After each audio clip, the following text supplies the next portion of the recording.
Bengal Times Online. Please subscribe our channel.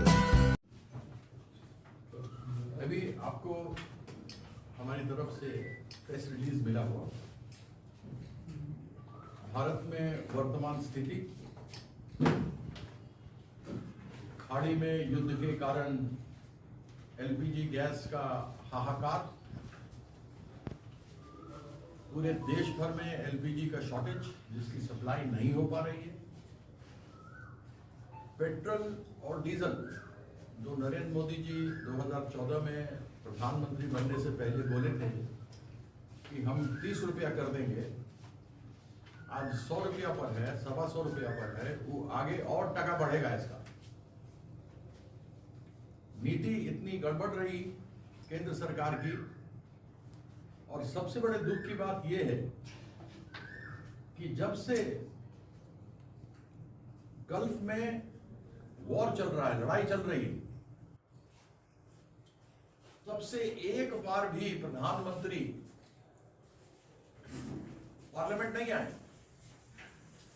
Gas cylinder पर parliament में बात नहीं हो रही, सरकार चर्चा नहीं चाहती।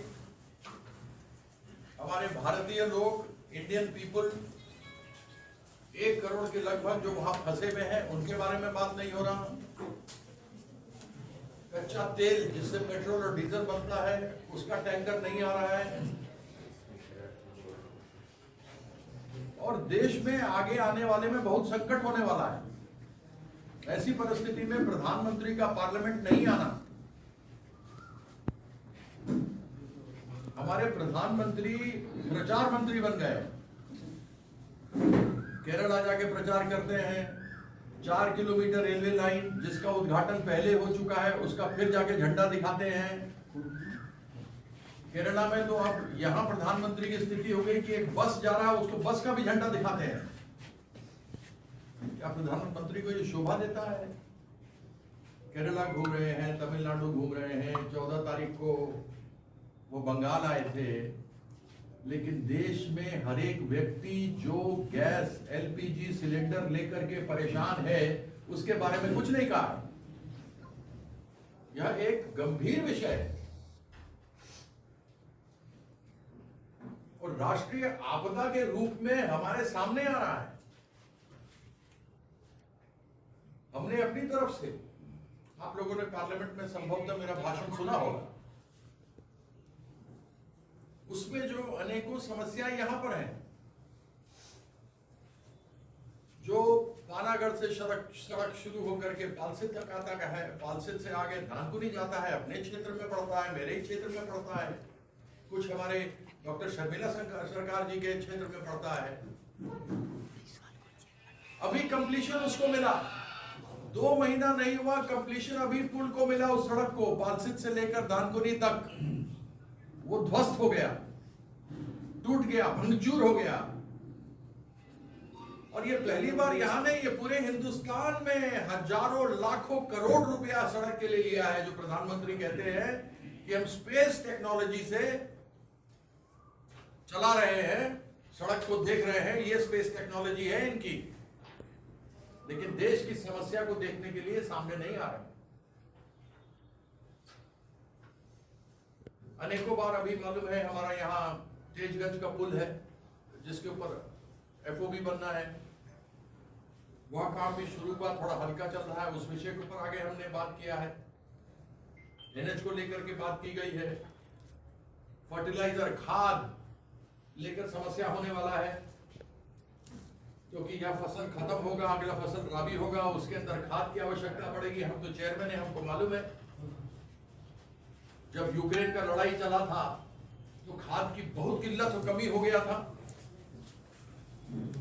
कि कोई भी हॉर्मुज से बीच में से पनामा कनाल से निकल नहीं पा रहा था। सब केप ऑफ गुड होप यानी कि अफ्रीका के पीछे से घूम करके आ रहा था। और क्योंकि जो प्राइवेट लोग मंगाता है वो लोग नहीं मंगा रहा था, क्योंकि उसको पैसा ज्यादा लग रहा था।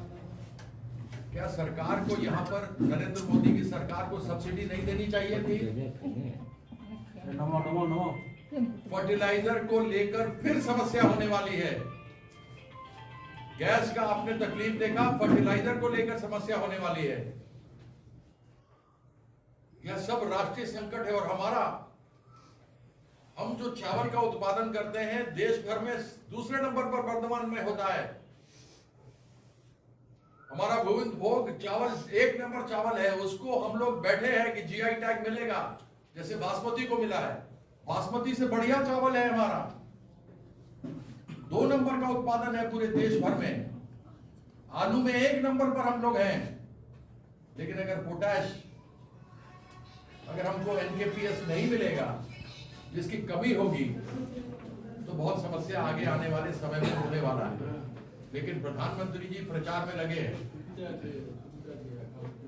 हमारे जो जेन्युइन वोटर हैं, जिनको की जो वोट देंगे जेन्युइन है, असली है, ऐसे लोग का 60 लाख वोट काट दिया। नाम है कोई उधर यहाँ बोलते हैं दत्तो, वहां बोलता है दत्ता, यहाँ कहते हैं रॉय, वहां कहता है राय। ऐसा मामूली चक्कर में बाहर से अधिकारी सबको बदल दिया, पूछा भी नहीं राज्य सरकार से। हमारे कम से कम मुख्यमंत्री को तो पूछना, ममता बंदोपाध्याय को पूछना तो चाहिए था। जिसको चाह रहा है उसको हटा दे रहा है। और ये क्या हुआ कि जिस दिन इलेक्शन चुनाव घोषणा डेट का घोषणा हुआ, अनाउंसमेंट हुआ, उसके 4 घंटा के अंदर उसको पता भी लग गया कि कौन क्या गड़बड़ किया। यानी कि यह नरेंद्र मोदी का हाथ है, यह इलेक्शन कमीशन नहीं है जो इंडिपेंडेंट है। यह इलेक्शन कमीशन मोदी के हाथ में एक खिलौना है जिसका उपयोग करना चाहता है। इलेक्शन कमीशन और भारतीय जनता पार्टी जितने चरण में चुनाव कर ले, किसी प्रकार से भी घुसने का प्रयास करे, 7 चरण, 8 चरण, 2 चरण, लेकिन बंगाल में जो दीदी है वह लोगों के मन में बसती है, जनगण के मन में बसती है, दिल में बसती है। इसलिए इस बार भी आप देखिएगा लोग का एंटी इनकम्बेंसी होता है, सीट कम होता है, सरकार बनता भी है। लेकिन पिछले 3 बार का रिकॉर्ड उठा लीजिए कि जब पश्चिम बंगाल में चुनाव हुआ, तृणमूल का सीट बढ़ा है, घटा नहीं है। और उस एवरेज को देखते हुए अभी हम 221 है, हम आगे चल के 250 को क्रॉस करेगा। आप देख लेना। आज गैस का लंबा लाइन, कौन उसके लिए जिम्मेदार है? ब्लैक होना कौन जिम्मेदार है? जो डिस्ट्रीब्यूटर है वह भी केंद्र सरकार बनाता है, जो गैस देना है वह भी सेंट्रल गवर्नमेंट देता है, नरेंद्र मोदी का सरकार देता है। और केवल चुनाव में घूमता है, पब्लिक के बीच में नहीं जाता है। तो हमने आपको एक यह पूरा विस्तृत जानकारी दी है, जिसके अंदर फुट ओवर ब्रिज को लेकर के हमने जो प्रश्न पूछा था माननीय मंत्री जी से, बहुत आवश्यक है। बड़े बूढ़े आपने देखा भी होगा जो हमने प्रश्न पूछा था। उसके बाद पुनः हमने माननीय शताब्दी रॉय, हमारी जो मेंबर पार्लियामेंट हैं, हमारी डिप्टी लीडर हैं, उनसे भी हमने कहा था कि आप कृपया विषय उठाइए। तो उन्होंने हमारा भी पानागढ़ का और उधर का विषय उठाया था, यहाँ का फुट ओवर ब्रिज का भी विषय उठाया था। अभी अगर आप परसों का भाषण देखेंगे पार्लियामेंट में तो आपको पता लगेगा। उसमें बड़ा बूढ़ा, बच्चा, महिला, प्रेग्नेंट महिला, दिव्यांग लोग यानी हैंडीकैप लोग, सब लोग जाते हैं। एक्सीडेंट होता है, स्टेशन पर एस्केलेटर नहीं चलता है, भगदड़ मच जाएगा, लोग मर जाएगा। ये एक्सीडेंट हो चुका है, आप लोग सब जानते हैं, कोई हम नया बात आपको नहीं बता रहे हैं। इन सब विषयों पर बार बार जो अपने क्षेत्र के समस्या है उन क्षेत्र को हम उठाते रहे हैं। और इसके अंदर आपको सभी हेड में मिलेगा। जो हमारा पैसा 2 लाख करोड़ रोक के रखा है, 4 क्यों रोका है भाई? 21 जगह पर 21, 20+1, 21 जगह पर एनडीए का सरकार है, जिसमें 16 जगह पर बीजेपी का सरकार है, 5 जगह पर एनडीए का सरकार है।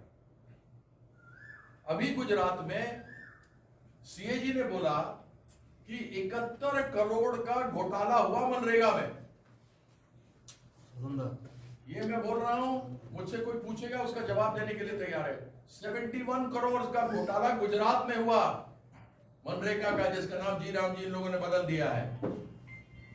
जो कि हमारे माननीय नेत्री ने उसका नाम महात्मा श्री किया, श्रम श्री से।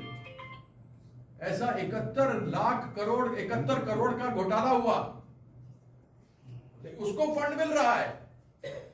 लेकिन हमको 4 साल से, पश्चिम बंगाल की सरकार को 4 साल से 52,000 करोड़, 52,000 करोड़ सेंट्रल गवर्नमेंट नहीं दिया। लेकिन हमारी सरकार, ममता बंदोपाध्याय की सरकार ने दिया कि लोग को भूखा नहीं मरने देंगे। उसी प्रकार से आपको मालूम है कि मनरेगा का रहा, बंगलारबाड़ी में 20,000 करोड़ देना था सेंट्रल गवर्नमेंट को, हमारी सरकार ने 38,400 करोड़ दिया। सब जो समग्र शिक्षा है उसमें 19,000 करोड़ देना है। मोदी जी बोलते हैं विकसित भारत, विकसित भारत, विकसित भारत। पहले विकसित भारत 2020 में होने वाला था, फिर विकसित भारत 2022 में होने वाला था, फिर विकसित भारत 2035 में हो गया। अब पता नहीं हम जिंदा रहेगा या नहीं रहेगा। विकसित भारत जो है वह 2047 में हो गया। कौन जिंदा रहेगा, कौन नहीं रहेगा, हमारे अपना बारे में तो नहीं मालूम, बाकी लोगों का नहीं पता। अपना मालूम है, बाकी का किसी का नहीं पता। आप कोई चीज डिले भी करते हो तो आप उसका टाइमलाइन देते हो। आप लोग का भी टाइमलाइन होता है कि साहब हमारा आज यहाँ पे प्रेस कॉन्फ्रेंस है, 1 बजे यहाँ है, 2 बजे वहां है, 3 बजे वहां है। आपका भी टाइमलाइन होता है। लेकिन इस सरकार का टाइमलाइन नहीं है भाइयों बहनों। इसके अलावा और कुछ नहीं, केवल एक चीज कॉमन मिलेगा, वो है भाइयों बहनों। इसके अलावा कुछ नहीं आपको। तो इसके